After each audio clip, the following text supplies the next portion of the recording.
राम सुमरो रे प्राणिया बिसरो मत भाई, सुमरन बिन छूटे नहीं जम द्वारे जाई। मैं थोड़ा इनवाइट का काम कर रहा हूँ, साथ साथ थोड़ी थोड़ी चर्चा भी कर रहा हूँ। सुमरन का मतलब यहाँ होता है स्मरण करना, याद करना, भूलना नहीं। क्या है कि हम यहाँ इस ज़मीन पर आकर के और हम क्यों हैं, क्या है, इन सब की चीज़ों को भूल जाते हैं और हमारे अहम में डूब कर इस प्रकार चलते हैं कि हमें पता ही नहीं चलता कि हम एक दिन मर भी सकते हैं। हमें कुछ याद ही नहीं रहता अस्तित्व के, तो हमारा जन्म हुआ है, हमारी मौत भी होनी है, हम किसी अस्तित्व की प्रकृति की वजह से यहाँ पर हैं, ये बातें हम सारी भूल जाते हैं और हमारी जो अकड़ बन जाती है बहुत भारी, टेढ़ा टेढ़ा जो चाल हो जाती है टेढ़ी, और हम सोचते हैं कि हम तो हम ही हैं। तो इस वजह से कहते हैं उसको याद रखो। या राम का मतलब जीवन है, काल है, मौत है, जन्म है, ये सारी चीज़ें याद रखो, उसको याद रखो। अस्तित्वगत जो तुम्हारी स्थिति है उसे तुम याद रखो, उसे भूलो मत। तुम जो इतना अहंकार कर रहे हो हिंदू होने का या ये होने का या आदमी होने का, वो कुछ नहीं है। तुम्हारी एक एक सांस का भरोसा नहीं है, इसलिए तुम उसको याद रखो कि तुम एक दिन यहाँ से विदा भी हो सकते हो।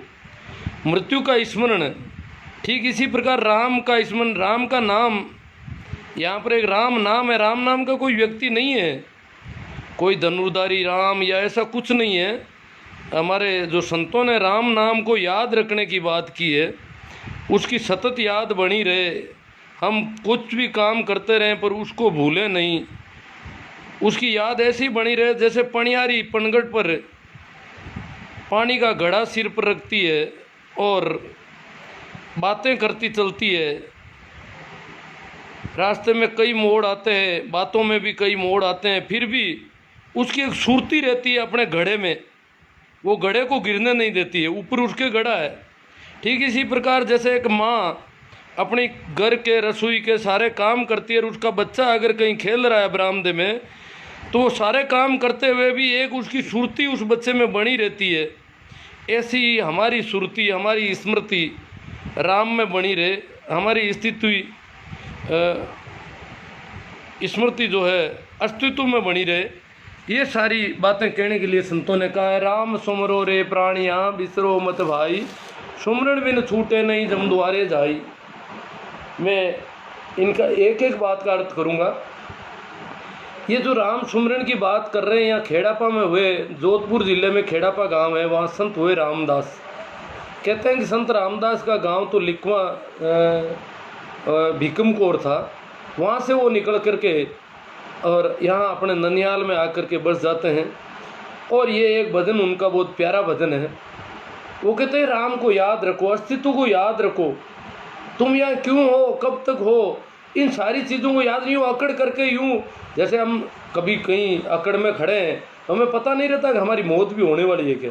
इस प्रकार हम जो टेढ़ी टेढ़ी चाल है, उसका कोई कहते अल्लाह के नाम को, या कोई कहते बुद्धम शरणम गच्छामि, तो ये सारे अणमोकार।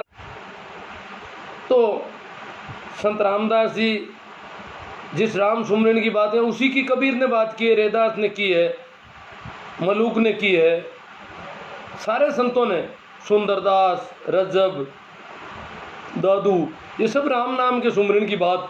जो भक्ति आंदोलन पूरा का पूरा जो है भक्ति आंदोलन है, ये अंधभक्ति नहीं। जो आजकल भक्ति कर रहे हैं, ये जो इनको कह दो गोबर खा लो, गोबर खा लेते हैं, मूत्र पीने को कहो तो मूत्र पी लेते हैं, कुछ भी कह दो बेवकूफ़ों को, किताब में बता दो कि किताब में ये लिखा है पांचम को ये करना चाहिए, तीज को ये करना चाहिए, काले कुत्ते को रोटी डालनी चाहिए, ये कुछ नहीं। ये तो बेवकूफ़ों को कोई बेवकूफ़ बनाने के लिए किताबों में लिख देते हैं ऐसी बातें। ये कोई भक्ति नहीं है, ये खुद इनकी बौद्धिक स्तर बहुत नीचा होता है, इसलिए बेचारे किसी का भी झंडा लेके खड़े हो जाते हैं। और इन अंधभक्तों से भक्ति को अगर जोड़ते हैं अपन, नहीं, भक्ति एक आंदोलन है, एक क्रांति है, बहुत बड़ी क्रांति है। जो भारत में अंधविश्वास और पाखंड की जड़ें बहुत गहरी थी इस देश में, और उस समय भक्ति आंदोलन का जन्म होता है, कबीर के साथ ये शुरुआत होती है इसकी। तो उसी कड़ी के संत रामदास कहते हैं, राम सुमरो रे प्राणिया बिसरो मत भाई, सुमरन बिन छूटे नहीं जम द्वारे जाई। अगर तुम उसको याद नहीं करोगे तुम अस्तित्व को याद नहीं करोगे, राम नाम को याद नहीं करोगे, तो तुम्हारी हालत खराब होनी, तुम्हारी टेंशन कभी नहीं खत्म होगी, तुम परेशान रहोगे, तुम्हारी चिंताएं कभी नहीं जा सकती, परेशानियां कभी नहीं मिट सकती, चाहे कितना भी धन हो जाए, चाहे टाटा बिरला भी बन जाओ, अगर राम को याद नहीं रख रहे हो तो मामला गड़बड़ रहेगा, परेशानी खत्म नहीं होगी, तकलीफें रहेगी, हजार तरह की परेशानियां रहेगी। और उसको याद करने के बाद वो जैसा है उसमें राजी हो जाता है, ऐसी स्थिति हो जाती है उस आदमी की। तो वो कहते हैं जम द्वारे का मतलब तकलीफों में जाओगे तुम, परेशानियां, यमदूत परेशानी देते हैं, ऐसा ऐसी किताबों में लिखा हुआ है। तो रामदास ने कहा और कोई यमदूत नहीं, अगर तुम राम को याद नहीं करोगे तो तुम्हें परेशानियां मिलेगी, हर स्थिति तुम्हारे लिए यमदूत बन जाएगी। आगे कहते हैं वो सब दुनिया भर में फिरे तीर्थ और वर्ता, अरे जैसे पानी ओस का कारज नहीं सरता। रामदास जी कहते हैं कि सारी दुनिया भ्रम में, पूरी दुनिया, देखो एक आम आदमी, बिल्कुल सामान्य आदमी, गांव की अंतिम छोर का आदमी एक झोंपड़ी में रहता है, बिल्कुल आज की स्थिति में अगर कहें तो उस समय के हिसाब से अनुसूचित जाति के वो थे, मेघवाड़ जाति के थे, तो जाति के हिसाब से भी स्थिति ठीक नहीं थी, समाज में बहुत बड़ी बड़ी ऊंची ऊंची जाति के लोग थे, पढ़े लिखे लोग थे, शास्त्रों के जानकार थे, रोज मंदिरों में पूजा घंटियाल बजाते थे। उन सारी लोगों को कहा सब ब्रह्म में है, पंडित पुरोहित सबको ब्रह्म में बता दिया। सब दुनिया भर में फिरे तीर्थ और वर्ता, तीर्थ करता है, कोई व्रत करता है, उपवास करता है, ये तो ब्रह्म है। और ये तो ओस के पानी की तरह है, ओस के पानी से कोई प्यास कंठ गीले थोड़ी होते हैं, ओस के पानी से कोई सिंचाई थोड़ी होती है, ओस का पानी तो थोड़ी धूप सूरज की किरणें आई नहीं वो हवा हो जाता है। तो रामदास जी कहते हैं सब दुनिया भर में फिरे तीर्थ और वर्तार, जैसे पानी ओस का कारज नहीं सरता, अरे राम सुमरो रे प्राणिया बिसरो मत भाई। उसको याद करो, उसकी याद सतत बनी रहे, चाहे कोई भी काम करते रहे, वो सुरती वहाँ पर बनी रहे कि मैं कुछ हूँ, मैं कहीं से आया हूँ, मैं एक दिन जाऊँगा। तो वो राम नाम की सुरती, राम का नाम, राम का उल्टा मरा भी होता है। कहते हैं वाल्मीकि राम राम राम राम राम राम राम करते करते मरा मरा करने लग गया, राम रहा ही नहीं वहाँ पर, और मरा मरा करते गए करने लगे। मतलब वो सारी होशियारी चली गई कि नाम था क्या, शुरू किससे किया, और चलना जो स्मरण चलने लगा वो मरा मरा का चलने लग गया। तो कहते हैं रामदास जैसे बिसरो मत, उसको भूलो मत, काम चाहे हजार करो, बाजार में काम करो, कहीं भी करो, पर उसकी याद सतत बनी रहे, उसकी धारा कभी टूटे नहीं। जैसे मीरा कहती है ना बिसरू नहीं दिन राती, कि मैं तो दिन रात भूल ही नहीं पाती हूँ और हमें याद भी नहीं आता है, ये अलग दशा है। तो आगे कहते हैं रामदास कि तपसी त्यागी मुनि जना पढ़िया हर पंडिता, तपस्या करने वाले जो हिमालय में तपस्या कर रहे हैं, बड़े परेशान हैं, भूखे प्यासे, आग लगा रखी है, धूनी जमा रखी है, रामदास के कुछ नहीं होगा इससे, तपस्या से कुछ नहीं होने वाला। वो तपस्या को खंडित कर रहे हैं हाथों हाथ। तपसी त्यागी, त्यागी जिन्होंने घर छोड़ दिया, बाल बच्चों को छोड़ दिया, पत्नी को छोड़ दिया, पैसों के हाथ नहीं लगाते हैं और फ्री हो जाते हैं बिल्कुल, रामदास के उससे कुछ नहीं होता। जब घर में रहते हुए भी नहीं होता तो फिर जंगल में हजार तरह के कष्ट और आ जाएंगे आपके सामने, ये तो समस्याएं ज़्यादा बढ़ेगी, घटेगी नहीं। संत रामदास कहते हैं तपसी त्यागी मुनि जना, जो मौन धारण कर लेते हैं, साइलेंट, बिल्कुल बोलते भी नहीं है, कभी बोलने की उनकी मन में भी नहीं आती, इस प्रकार मौन रहते हैं। फिर भी वो कहते हैं अगर उनकी सुरती राम से नहीं लगी है तो मामला नहीं बैठेगा। ये राम नाम एक ध्यान की मेडिटेशन है, प्रक्रिया है कोई।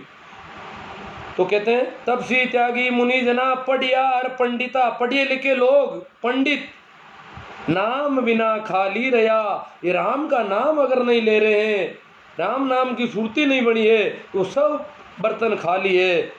सिद्ध उड़ता और गढ़ता, जो उड़ने की विद्या जानते हैं, जमीन में गड़ जाते हैं, समाधि ले लेते हैं, वो भी सब खाली है। आगे कहते हैं रामदास क्या आचार विचार है, आचार यानी आचरण, चरित्र।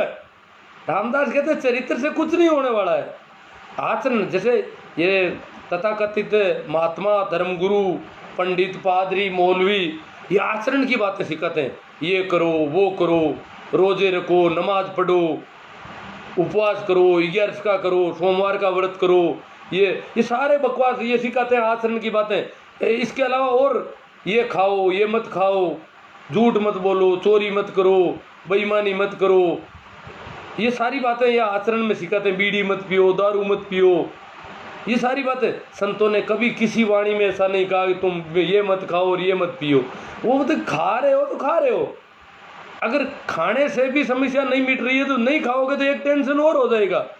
तो आचरण से कुछ नहीं होता। ऊपर की आचरण ऊपर का रंग रोगन है, ऊपर की पालिश है, अंतरतम की बात अलग है। वो कहते हैं क्या आचार क्या विचार, विचार भी अच्छे अच्छे बना लोगे तो भी कुछ फर्क नहीं पड़ेगा। विचार भी एक जाल है, विचार कितने भी अच्छे कर लो कुछ नहीं फर्क पड़ेगा। वो कहते हैं क्या आचार विचार है, क्या साधन सेवा, सतगुरु बिना पावे नहीं निज आत्म भेवा। राम सुमरो रे प्राणियों बिसरो मत भाई, सुमरण बिन छूटे नहीं जम द्वारे जाई। आगे कहते हैं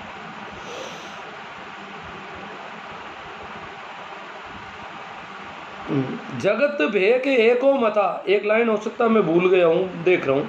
जगत भेक, संसार के लोग और भेगदारी साधु जो कपड़े पहनते हैं, अलग तरह के कलर के कपड़े पहन लिए, अलग जैसे पैंट शर्ट या धोती कमीज की जगह अलग चोगा पहन लिया कोई, तो वो कहते हैं भेग से कुछ नहीं होने वाला। जगत और भेग एक मता, एक ही मत है इनका, इनके मत में कोई फर्क नहीं है, चाहे कपड़े कैसे भी पहन लो। जगत भेग एको मता और एक दिशा धावे, एक ही दिशा में जा रहे हैं सभी, परमात्मा की तरफ मुंह ही नहीं इनका, इनका मुंह उधर नहीं है जिधर होना चाहिए, ये विमुख है, सन्मुख नहीं है। तो एक ही दिशा विमुख वाली दिशा में सभी जा रहे हैं। तो जगत भेके एको मता एक दिश धावे, अरे तत्व नाम जाने नहीं है फिर गोता खावे। राम सुमरो रे प्राणियों बिसरो मत भाई, सुमरण बिन छूटे नहीं जम द्वारे जाए। बड़े खतरनाक ढंग से बोल रहे हो। और क्या कह रहे हैं, सब दुनिया भर में फिरे, तो लोग नाराज हो गए। खेड़ापा गांव के लोग, सारी जातियों के सब लोग इकट्ठे होकर के और दरबार के पास गए जोधपुर के कि इसको बाहर निकालो इस गांव से, और उनको वहां से निकाला जाता है उस गांव से, क्योंकि बातें गलत कर रहा है। ये ज्यादा जानकार है, हमारे महाराज बैठे हैं, पंडित जी बैठे हैं और बैठे हैं, अच्छे पढ़े लिखे लोग हैं, मंदिरों में जाते हैं, रोज उपवास करते हैं, सारी बात। ये तो कहता है उपवास ही गलत, तीर्थी गलत, आचार विचार सारे गलत, तपस्या भी गलत, मुनिजन भी गलत, पंडित भी गलत। तो यूं करके बहुत लोग नाराज हो गए, उनको यहाँ से विदा कर दिया जाता, निकाल दिया जाता है जोधपुर दरबार की तरफ से कि मेरे मारवाड़ स्टेट में कहीं नहीं रहेगा भैया, निकल बाहर। और वो निकल जाते हैं बिल्कुल राजी राजी, हंसते हुए जा रहे हैं, बिल्कुल कोई एतराज नहीं करते हैं कि मुझे क्यों निकाला गया। एक क्वेरी भी नहीं करते, एक प्रश्न भी नहीं करते, एक सवाल भी नहीं खड़ा करते हैं, तो बिल्कुल वैसे ही निकल जाते हैं कि इसका देश है, अपन चलते हैं आगे, जहाँ भी रहेंगे उसी का देश है, यहाँ रहेंगे तो भी उसी का देश है, वहाँ रहे जहाँ भी रहेंगे उसी का देश है। ये तो ऐसे ही भूल है इनमें, तो ये अपना देश कर कर कर। राजा ने देखा यार इतने इस आदमी को मैंने दंडित किया, पर आज पहली बार लग रहा है कि ये दंडित हुआ ही नहीं, इसके चेहरे पर शिकन भी नहीं है, तो ऐसे ही मस्त मोले हाथी की तरह निकल गया। दंडित लोग हाथा जोड़ी करते हैं, अरे मेरी क्या गलती हुई, अब नहीं करूंगा, वो नहीं करूंगा, पैरों में वो सारा कुछ नहीं, जैसे दंड दिया ही नहीं, दंड पहुंचा ही नहीं उस तक। वो तो ऐसे निकल गया जैसे कुछ आगे राज्य वो सौंप दिया होगा, वहां जाओ तुम्हें राज्य दिया जाता है, वैसे निकल रहा है राज्य खुशी। तो राजा को परेशानी होगी, राजा परेशान रहा कई समय तक। फिर राजा को बेचैनी बढ़ गई, तो राजा ने कहा यार वो आदमी बहुत अलग तरह का आदमी था, मेरी हालत खराब हो गई, उसको मैंने जो उसको आदेश दिया था उस आदेश का पालन उसने इस ढंग से किया था, तो उनको वापस बुला के लाई। वो लोग कहते हैं अकाल पड़ गया, अकाल मारवाड़ में वैसे भी पड़ते रहते, अकाल वकाल साधु कोई शराब दे दिया उन्होंने अकाल पड़ गए। अरे यार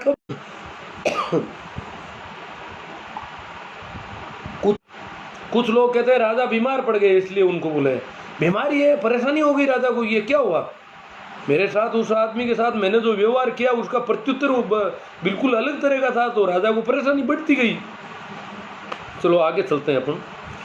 अब रामदास कहते हैं कौन सा कैसा आदमी होता है, परमात्मा को सन्मुख कैसा आदमी होता है। रामदास एक भजन में कहते हैं हरि को ये नहीं धारा रे, और वो नर पशु समान दुर्ग जमारा रे। जिसने परमात्मा को हृदय में धारण नहीं किया है, हमारे जो मंदिर मस्जिदों में जाने वाले लोग हैं, परमात्मा हृदय में नहीं, परमात्मा दिमाग में रहता है। परमात्मा से ये काम करवाना है, ये को जाएंगे तो ये काम हो जाएगा, 5 रुपये उसको देंगे तो कान ठीक कर देगा, उसको ठीक करेंगे आँख देगा, वो ये कर देगा, वहाँ बच्चे देते हैं, वहाँ सांप का खाया ठीक होता। अलग अलग दुकानें कर रखी है अपन ने और दिमाग से काम लेते हैं। हृदय के तल पर कोई भाव नहीं है परमात्मा के प्रति। तो हृदय के तल पर भाव होता है तो वहाँ सौदेबाजी नहीं होती है। इसलिए वो कहते हैं, और परमात्मा के साथ भी तुम दुकानदारी करते हो, बेईमानी करते हो, सौदेबाजी करते हो, तो कहते हरि को ये नहीं धारा रे, और परमात्मा को तो हृदय में धारण करो। ये तो हृदय में रखने वाली वो तो प्रेमपूर्ण बात है। वहाँ तुम होशियारी करते हो, चालबाजी करते हो, ये तो मामला बहुत गड़बड़। तुम तो पशुओं से भी खराब हो। हरि को ये नहीं धारा रे, वो नर पशु समान दुर्ग जमा रहा रे। दुर्ग क्या, कुत्ते को जब दुर्कारते हैं वैसे दुर्कार है तुम्हें, मनुष्य हो तुम, और परमात्मा के साथ चालबाजी के धंधे करते हो। तो ऐसा है। आगे वो कहते हैं, साध संगत निज दिन करे, एक राम जी ने ध्यावे। रामदास कहते हैं साधु की संगत करे, साध की संगत। अब क्या साधु से लोग समझते हैं आचा राम, साधु से लोग समझते हैं कोई राम रहीम, नहीं। साधु का मतलब तो सीधा साधा सरल सरल चित्त कोई व्यक्ति, बिल्कुल एक छोटे बच्चे की तरह। जीसस को कभी लोगों ने पूछा था कि परमेश्वर के राज्य का उत्तराधिकारी कौन व्यक्ति हो सकता है, उसके राज्य का सच्चा उत्तराधिकारी कौन परमेश्वर का प्यारा बेटा हो सकता है। तो जीसस ने एक छोटे से बच्चे, अबोध बच्चे को उठा करके, कोई इसकी तरह, इस बच्चे की तरह कोई मासूम हो जाए, अभी तो ये छोटा है, पर होशियारी आने के बाद में भी कोई मासूम हो जाए तो उसके राज्य का उत्तराधिकारी होता है। तो साध सरल, छोटा बच्चा बिल्कुल सरल होता है। जब उसको गुस्सा आया तो गुस्सा करता है, उसको जैसा होता है वैसा वो प्रकट करने लगता है।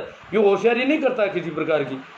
तो अंदर भाव अलग और बाहर अलग नहीं होता है, वो साधु की तरह बिल्कुल सरल चित्त होता है। पर जो जो उम्र बढ़ती है आदमी के अंदर गांठें बनती जाती है, तो फिर वो साधुपन नहीं रहता है। छोटा बच्चा इसीलिए तो बहुत सुंदर दिखता है, चाहे काला कलूटा भी हो, बहुत प्यारा है, क्योंकि अंतस में उसके कोई गांठें नहीं है, अंतस में कोई निर्दोष है, निपापी है बिल्कुल, इसलिए वो खिला रहा है फूल की तरह। जबकि खिलना तो उम्र के साथ खिलना तो और बढ़ना चाहिए, पर जो जो उम्र बढ़ती है मुंह लटकने लग जाता है, गंभीर हो जाता है, यूं अकड़ यूं रहता बटा हुआ पूरा, तो आदमी तो गड़बड़ हो जाता है, गलत दिशाएं ले लेता है। तो रामदास कहते हैं साध संगत, जैसे बच्चे के पास अपन कितना ही बेटर हो बिल्कुल मस्ती रहेगी, पर किसी कुड़ांची आदमी के साथ, किसी बदमाश होशियार चालबाज के पास अपन बैठेंगे, या अपन बैठे कोई चालबाज आके अपने पास बैठ जाएगा तो अपन को यूँ लगे यार ये तो या तो ये निकले नहीं, अपन उठ के निकल जाते हैं, क्योंकि वो उसकी एनर्जी प्रभावित करती है, परेशान करने लग जाती है हमको। और निर्दोष आदमी चाहे अपने कहीं बैठा रहो, अपन राजी वो भी राजी। तो निर्दोषता की चारों ओर फैलाव होता है, और वो जो गलत है वो उसकी गलत दिशाएं, गलत फ्रीक्वेंसी फैलती है चारों ओर। तो ये कहते हैं संगत किसके साथ रहना है, साधु के साथ रहना है, सीधे साधे। अगर तुम राम का नाम भी लोगे और साधु के साथ नहीं रहोगे तो मामला, धंधे उल्टे करोगे, बदमाशियों के लोगों के साथ चालबाजियाँ करोगे, तो फिर राम नाम काम नहीं आएगा। राम नाम के साथ चालबाजी भी साथ में बंद होनी चाहिए, सरलता भी होनी चाहिए। तो क्या साध संगत निस दिन करे, एक राम जी ने ध्यावे। अरे रामदास बे साधवा निर्वे पद भावे। राम सुमरो रे प्राणिया बिसरो मत भाई, सुमरन बिन छूटे नहीं जम द्वारे जाई। मैं ये बदन लगभग पूरा हो गया है, मैं थोड़ी सी देर